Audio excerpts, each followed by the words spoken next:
Hello guys, welcome to my YouTube channel. आज हम आ गए एक और नई वीडियो में। तो गाइस, जैसा कि आप सबको पता है कि क्लास 9th का इंग्लिश का एग्ज़ाम 7 मार्च को होने वाला है। तो आप सभी की डिमांड पर मैंने यह इंग्लिश का टॉपिक है प्रेपोजिशन। तो आप और हम आज हम प्रेपोजिशन को क्लियर करेंगे। तो आप सभी से निवेदन है कि आप पूरा वीडियो ज़रूर देखें, और यदि आप पूरा वीडियो देखेंगे तो मैं यह गारंटी देता हूं कि इससे बाहर प्रेपोजिशन का एक भी नंबर नहीं जाएगा। और 100% प्रेपोजिशन का जो टॉपिक है वो आज मैं क्लियर करा दूंगा, और ये 10 से 15 मिनट की वीडियो रहेगी। इसमें आप सभी को मैं प्रेपोजिशन क्लियर करा दूंगा। तो गाइज, आप सबको जैसा कि पता है, प्रेपोजिशन जो शब्द किसी संज्ञा या सर्वनाम की स्थिति को बताने का कार्य करते हैं उन्हें प्रेपोजिशन कहते हैं।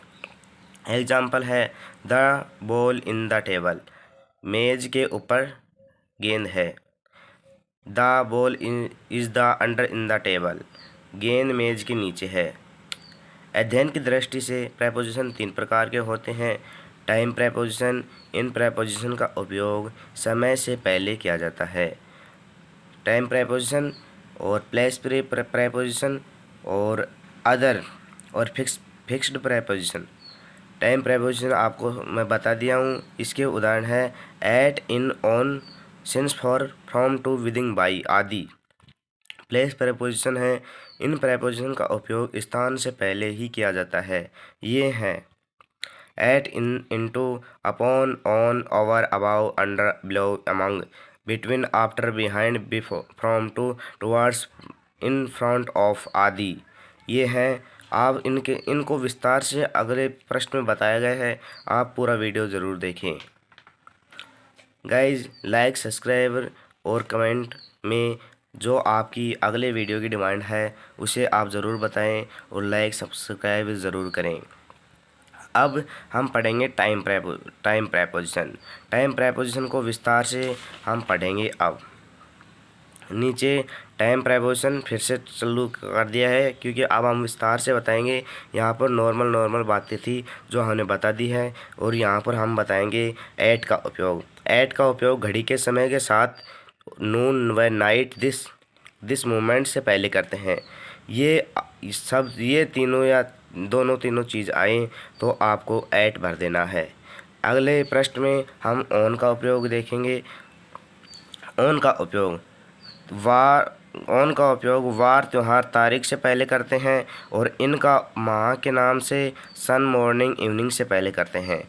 यहाँ पर मैंने नोट लिख रखा है। नोट आप सभी को ज़रूर ध्यान रखना है। अगर वाक्य में बीन शब्द हो तो वाक्य से पहले सिंस फॉर का उपयोग किया जाएगा, अथवा एट, इन, ऑन का उपयोग किया जाएगा। यहाँ पर है सिंस फॉर। सिंस का उपयोग घड़ी के समय के साथ नून नाइट दिस नून नाइट वार व तारीख से पहले, माह के नाम व सन तथा मॉर्निंग, इवनिंग से पहले करते हैं। फॉर का उपयोग पीरियड ऑफ टाइम से पहले होगा। और यह यहाँ पर एग्जाम्पल दे रखे हैं, आप सभी को इनको पढ़ना है। जैसे Ram is going to Kota on Kota, we play games in the evening. ये उदाहरण आप याद करके जाना। इससे बाहर लगभग इनमें उदाहरण में से आ जाएंगे, क्योंकि ये उदाहरण मेन उदाहरण हैं जो पिछली बार भी आए थे और उससे पिछली बार भी आए थे। ठीक है गाइज, आप सभी को यहाँ पर और क्या दे रखा है, ये उदाहरण दे रखा है। यहाँ पर फ्रॉम टू का उपयोग किसी प्रारंभिक बिंदु तथा अंतिम बिंदु से पहले किया जाता है। जैसे my father works here from morning और evening, the student study in school from 7 PM AM PM, या जो भी हो, टू 12 PM। यहाँ पर विदिन का उपयोग पीरियड ऑफ टाइम से पहले वाक्य में यदि बीन शब्द नहीं हो तो ये विदिन का उपयोग किया जाएगा। यहाँ पर उदाहरण दे रखे हैं। और बाई का उपयोग भविष्य के समय से पहले किया जाता है। जिन वाक्यों में यदि शैल, विल हैव और शैल हैव बीन आए। यहाँ पर उदाहरण दे रखे हैं। मैंने प्रेपोजिशन को विस्तार से बता रखा है गाइज, आप सभी ये इनको बहुत ही ध्यान से पढ़ें। यहाँ पर जो टाइम प्रेपोजिशन था वो क्लियर हो गया है। टाइम प्रेपोजिशन में हमने पढ़ा है किस किस के बारे में, टाइम प्रेपोजिशन के बारे में पढ़ा है, एट, इन और ऑन के बारे में पढ़ा है, और फिर सिंस फॉर के बारे में पढ़ा है, और फिर विदिन फॉर के बारे में पढ़ा है, और यह फ्रॉम टू का बारे में पढ़ा है, और बाई के बारे में पढ़ा है। ये सभी टाइम प्रेपोजिशन क्लियर हो गया है, और इससे बाय टाइम प्रेपोजिशन में कोई भी चीज़ नहीं आएगी। और यहाँ पर है प्लेस प्रेपोजिशन। प्लेस प्रेपोजिशन में क्या आएगा, एट, इन, इनटू। एट का उपयोग घंटे, छोटे गांव, कस्बों के नाम से पहले करते हैं तथा gate, door, bank, bus stand से पहले करते हैं। इनका उपयोग बड़े शहर, नगर, महानगर आदि के नाम से पहले करते हैं, और इनका उपयोग किसी वस्तु को दायरे में बताने के लिए भी किया जाता है। इनटू का उपयोग किसी वस्तु के बाहर से अंदर जाने पर किया जाता है। ये एग्जाम्पल दिए गए हैं। यहाँ पर है ऑन, अपॉन, और, अबाउ का उपयोग। ऑन का अगर किसी वस्तु के अन्य वस्तु के अगर ऊपर स्पर्श व स्तर हो तो ऑन का उपयोग किया जाएगा। और यहाँ पर है अपॉन का, अगर कोई वस्तु किसी अन्य वस्तु के ऊपर गति करके जाए तो वहाँ अपॉन का उपयोग किया जाएगा। और है, अगर कोई वस्तु किसी वस्तु के को ढक ले या फिर वह वस्तु ऊपर या अस्पर्श हो तो उस वस्तु से पहले और का उपयोग किया जाता है। और अबाउ, किसी वस्तु को किसी अन्य वस्तु के तुलनात्मक रूप से ऊपर बताना पड़े तो वही अबाउ का उपयोग किया जाएगा। यहाँ पर एग्जाम्पल दिए हुए हैं।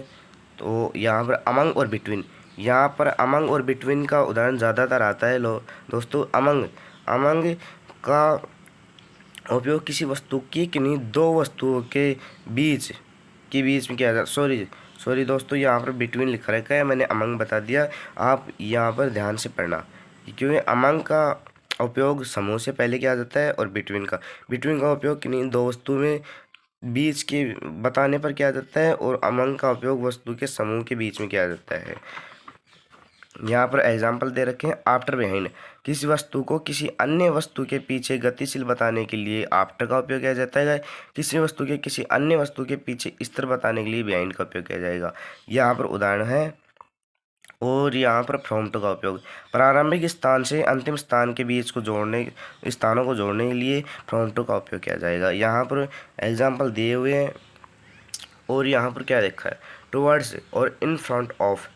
टुवर्ड्स और इन फ्रंट ऑफ, टुवर्ड्स अगर वस्तु गतिशील हो तो टुवर्ड्स का होगा, और इन फ्रंट ऑफ का अगर वस्तु स्थिर हो तो इन फ्रंट ऑफ का होगा। यहाँ पर एग्जाम्पल दो एग्जाम्पल दे रखे हैं, इन दोनों एग्जाम्पलों को आपको याद रखना है। अलोंग और अक्रॉस। अलोंग का अर्थ होता है कि सारे, और अक्रॉस का होता है आर पार। मतलब कि हम उदाहरण देके आपको बताता हूँ मैं कि यदि पेड़ रोड के सारे लगे होते हैं तो इसकी इंग्लिश बनाएंगे तो हम अलोंग का उपयोग करेंगे। और हम ऐसा बोलें कि एक बच्चा रोड के आर पार चला गया तो आप अक्रॉस का उपयोग क्या करेंगे। तो बी साइड और बाई। बिहाइंड का उपयोग किसी वस्तु के निकट बताने के लिए किया जाएगा, और बाई का उपयोग किसी वस्तु को अत्यंत निकट बताने के लिए किया जाएगा। यह उदाहरण दिए गए हैं। अब ये आ गए फिक्स्ड प्रेपोजिशन। फिक्स्ड प्रेपोजिशन क्या होते हैं, विद का उपयोग किसी वस्तु के किसी साथ आने जाने पर किया जाएगा, और किसी वस्तु की सहायता से कोई काम करते हैं तो विद का उपयोग करते हैं। फॉर का उपयोग के लिए अर्थ में किया जाता है, कोई वस्तु खरीदने पर मूल्य के से अर्थ के लिए किया जाता है। तो गाइस ये उदाहरण मैंने दे रखी हैं, या आपको प्रेपोजिशन टॉपिक क्लियर हुआ है। और आप सभी को एक महत्वपूर्ण सूचना देता हूं मैं कि मैंने जितने उदाहरण कर रखे हैं आप इन उदाहरणों को ज़रूर से देखें। मैं आप सभी को उदाहरण फिर से दिखा देता हूं। मैंने यहाँ पर उदाहरण कर रखा है, और यहाँ पर तो बस थ्योरी बता रखी है, यहाँ पर क्या है, और यहाँ पर उदाहरण बता रखे हैं। आप सभी को उदाहरण ज़रूर करने हैं, क्योंकि इन उदाहरणों में से ज़्यादा प्रश्न बनते हैं, इसीलिए मैंने उदाहरण कर रखा है। ये देखो दोस्तों, ये उदाहरण ज़्यादा महत्वपूर्ण होते हैं, क्योंकि उदाहरण यदि आप सॉल्व करोगे तो ही आपको प्रेपोजिशन टॉपिक क्लियर होगा। और आपको क्या करना है, रटना नहीं है। यदि रटोगे तो क्या होगा, यदि एग्जामिनर ने दूसरा प्रश्न घुमा के दे दिया तो आप नहीं कर पाओगे। आपको रटना नहीं है।